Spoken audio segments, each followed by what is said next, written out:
You have to go, then you have to go for Google browser or Chrome browser. Then you have to search Streamlab. Streamlab.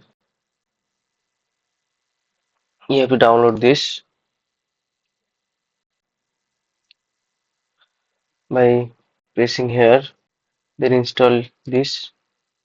Then you have to open the Streamlabs. Then you can see log in your Streamlab ID and log in with platform that you want to stream TikTok on Streamlab. That obviously, or you have make sure that you have to log in with TikTok in Streamlab. Like you will go for continue with Google or anything.